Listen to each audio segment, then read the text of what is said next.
ചരിത്രത്തിലെ ഏറ്റവും വലിയ കാട്ടുതീ നേരിട്ട് കാലിഫോർണിയ. 6 ഇടങ്ങളിലായാണ് തീ ആളിപ്പടർന്നത്.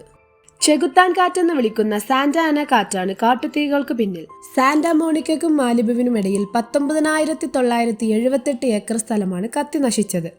ഇവിടെ 1% പോലും തീ അണയ്ക്കാനായില്ല. ഇതിൽ നിരവധി വീടുകളും ബിസിനസ് സ്ഥാപനങ്ങളും ഉൾപ്പെടുന്നു. പ്രമുഖ ടൂറിസ്റ്റ് പ്രദേശമായ മാലിബുവും ചാമ്പലായി. ഈ തീപിടുത്തത്തെ പാലിസാഡ്സ് ഫയർ എന്ന് വിളിക്കുന്നു. സാൻ ഗബ്രിയൽ മലനിരകൾക്ക് താഴെ ഈറ്റൺ മേഖലയായിരുന്നു രണ്ടാമത് തീപിടുത്തമുണ്ടായത്. 5 പേർ കൊല്ലപ്പെട്ടത് ഈ പ്രദേശത്തിലാണ്. 13,690 ഏക്കറാണ് നശിച്ചത്. ഏകദേശം 5,000 കോടിയുടെ നഷ്ടമാണ് ഉണ്ടായിരിക്കുന്നത്. ലോസ് ആഞ്ചലസ് വെന്യൂറ കൗണ്ടികളുടെ അതിർത്തിക്കു സമീപമാണ് കെന്നത്ത് ഫയർ ഉണ്ടായത്. 960 ഏക്കർ സ്ഥലമാണ് ഇവിടെ കത്തി നശിച്ചത്.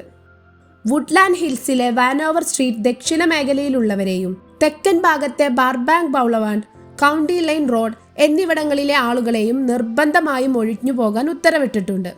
സാൻ ഫെർണാണ്ടോയുടെ വടക്ക് ഹെസ്റ്റ് മേഖലയിലും വലിയ തീപിടുത്തമാണ് ഉണ്ടായത്. 855 ഏക്കറോളമാണ് ഇവിടെ കത്തിയമർന്നത്. നിരവധി പേരെ ഇവിടെ നിന്നും ഒഴിപ്പിച്ചിട്ടുണ്ട്.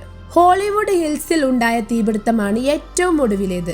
60 ഏക്കറോളം കത്തി നശിച്ചു. ഇതിൽ സെലിബ്രിറ്റികളുടെ വീടുകളും ഉൾപ്പെടുന്നു.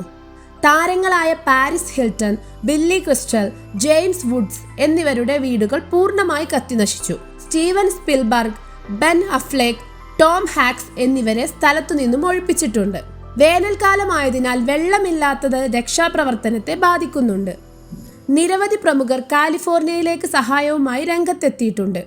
പ്രമുഖ പോപ്പ് ഗായിക സെലീന ഗോമസ് 50 ലക്ഷം രൂപ ദുരിതാശ്വാസ പ്രവർത്തനങ്ങൾക്കായി സംഭാവന നൽകിയിട്ടുണ്ട്. കാലിഫോർണിയയുടെ ചരിത്രത്തിലെ ഏറ്റവും വിനാശകരമായ തീപിടുത്തമാണെന്ന് US പ്രസിഡന്റ് ജോ ബൈഡൻ വ്യക്തമാക്കി. സംസ്ഥാനത്തെ സഹായിക്കാൻ അധിക ഫെഡറൽ ഫണ്ടുകളും വിഭവങ്ങളും അദ്ദേഹം വാഗ്ദാനം ചെയ്തു. കാലിഫോർണിയയിലെ കാട്ടുതീ മഹാദുരിതമായി പ്രഖ്യാപിച്ചു. വ്യാഴാഴ്ച രാവിലെയാണ് ഹോളിവുഡ് ഹില്ലിലേക്ക് കാട്ടുതീ പടർന്നത്.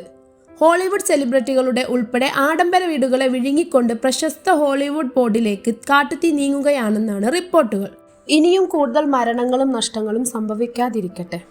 മറ്റൊരു വീഡിയോയുമായിട്ട് വീണ്ടും കാണാം. It's media signing off.